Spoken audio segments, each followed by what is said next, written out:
Let's talk Sir Sam Neill and how the best thing that we can do to honour his memory is to fight dinosaurs. As you would have heard, Sam Neill passed away on Monday night, and he was a legend. Every tribute speaks to that, and not a single one that I've found has come out saying anything bad. So many have come out saying that he was genuinely as nice as you would hope that he was. And in a world full of awful people getting away with being awful to others, the loss of a genuinely decent role model is really sad. But what you may not know is that in many ways, he was partly responsible for the world-leading creative industries that we've got in the country today. It started in 1977 at the height of Muldoon's era, just after he canned Labour's Universal Super Scheme. Neill was cast in the first colour New Zealand feature film, in a movie about the overreach of authoritarianism. That film was Sleeping Dogs, and it had a huge impact. Its success here and overseas forced the government into realising that we had a film industry that could be grown and needed support, and in 1978 the Film Commission was established to tell New Zealand stories. The Commission has, over the years, supported filmmakers like Peter Jackson in his early work, Taika Waititi, Lee Tamahori, Nikki Caro, Jane Campion, and so many more. Those works have helped launch the careers of people like Melanie Linsky, Tim Morrison, Anna Paquin, Kate Winslet, Cliff Curtis, Kesha Castle-Hughes, Carl Urban, and Bruno Lawrence. These days, the screen sector contributes annually about $3.5 billion to the economy and supports around 24,000 jobs. As an investment, the sector gets a return of about $2.40 on every dollar invested by the government into it. And simply put, if we didn't have Sam Neill, then we would have a very different screen industry.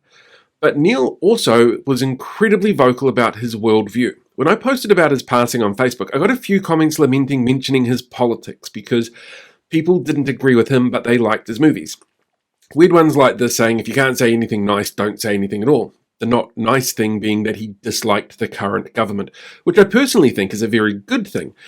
But for Sam Neill, his politics were an extension of his principles. You might have seen it in the roles that he took. He said his favourite role ever was in The Piano, a supporting role that allowed Jane Campion to create a film that empowered feminism, or the change that he made to the Australian flag in Event Horizon, removing the Union Jack and putting in the Aboriginal flag instead. And he said so himself, and this is a quote from him. I think anyone who has any sort of voice should use it when things are going wrong. You can't just sit back and watch things be destroyed because it's politically inconvenient to speak up.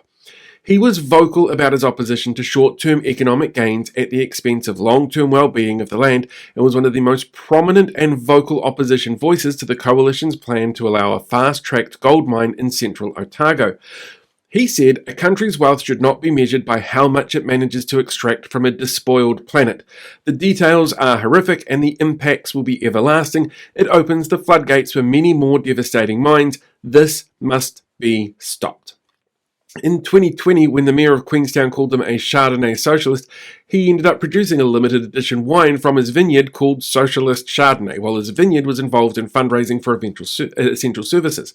In 2025, he hosted an event for Central Otago's Dunstan Hospital and matched the donations dollar for dollar, helping raise over 70 grand for the facility and services that it provides because, again in his own words, he was well aware staff in the health sector were overworked and underfunded, and he was doing his little bit to help and to remind the wider community how important they were. And, well, he was not a fan of modern populist politics. He saw it as a danger to the fabric of a democratic society and felt politicians should have personal integrity and understood that truth and community responsibility weren't being drowned out by divisive rhetoric. And he felt that a well-informed public was the only antidote to bad politics. And when media fail to interrogate politicians or provide deep context, they're guilty of a massive societal failure. Now, he said, now that newspapers are in decline and we're living in an age where the truth is increasingly under attack, it really is the responsibility of people who run television stations to bring us the news and in-depth current affairs. We need really good information. It's more critical today than it's ever been, and I think there's a lot of dereliction, and the people in charge have got to do better. He was alarmed by the proliferation of media spreading misinformation that fueled populist politics and that hyper-partisan outlets will openly fabricate narratives that threaten democracy. He called it, in his own words, crazy shit that defied belief, that it was allowed to continue on public airwaves, and he hated that modern political leadership was driven by ideology rather than public good. He disliked political spin and he just wanted clarity. And do you know what he got for standing up for his beliefs?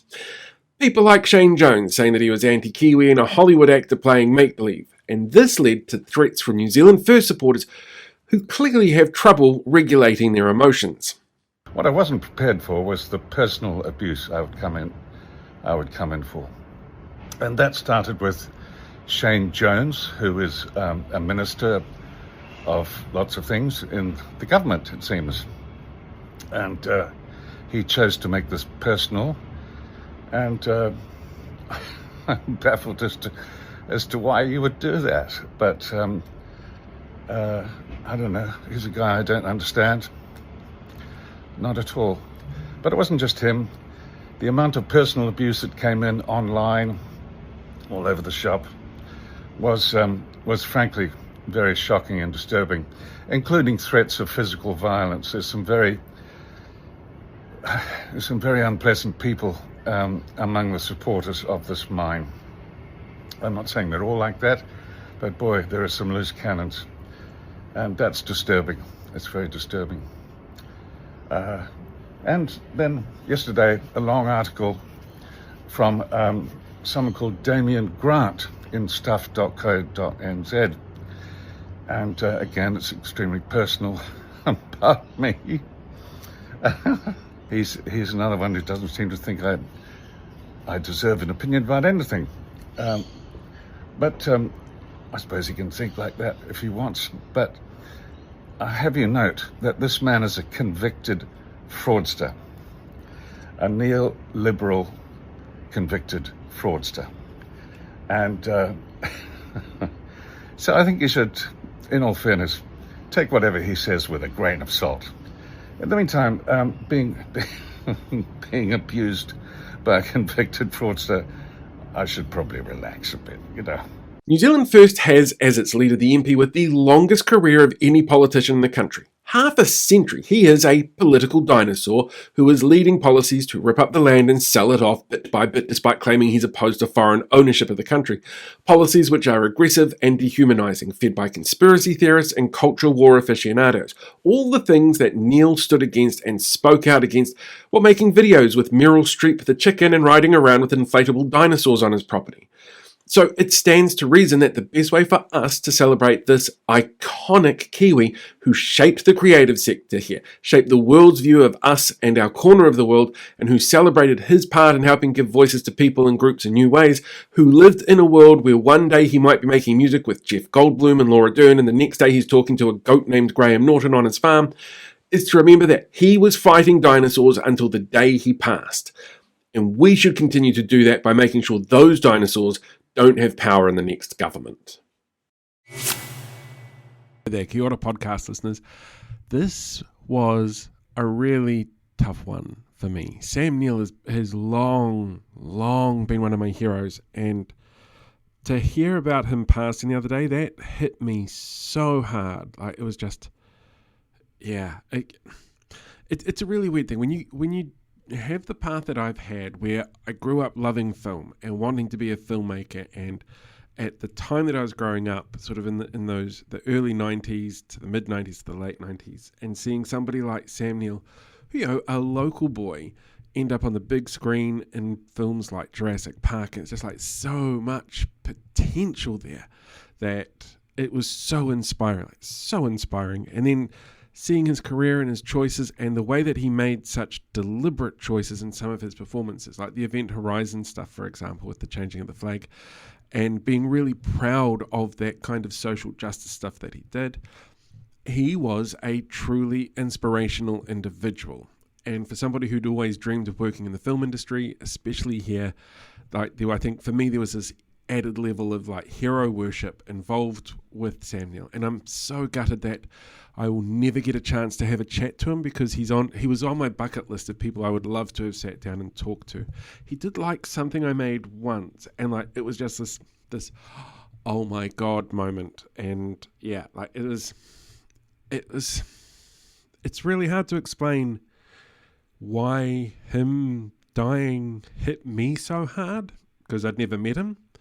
but I wanted to share the fact that he meant so much to me in some way. So that's what this video is. It's kind of a tribute to that. But also, I get really pissed off when people say, "Oh, you got to separate the politics from the person that passed away." It's like, well, no, because that was part of who he was. That was part of what I really liked about him as a New Zealander, was that he's willing to stand up against those injustices and tell people to go fuck themselves. And I think that is such an amazing trait that we should have more people do. And the fact that he was so clued up on things like media and how that can manipulate people as well. And I think one of my favourite things, actually, since the passing and seeing all the tributes, and there's been so many tributes, has been not a single one is bad. I haven't heard a single person come back with a horror story at all. Just stories about how he made people feel seen and heard and connected, and they really appreciated his time, and they really enjoyed spending time with him. Yeah, in a world full of toxic assholes, it's sad that we lose one of the good ones. And yeah, personal hero of mine, so a bit sad. Anyway, I'm going to go before I burst into tears, because that's not a good way to do a podcast. It's bawling my eyes out. But yeah, sad, very sad stuff. So I hope that whatever you're doing out there, you remember him in some way. Go and watch a movie or a TV show that he was in. There's so many brilliant performances. So yeah, gutted, absolutely gutted. Anyway, until tomorrow, ka kite anō, look after yourselves, take care of those around you. Alright, see ya.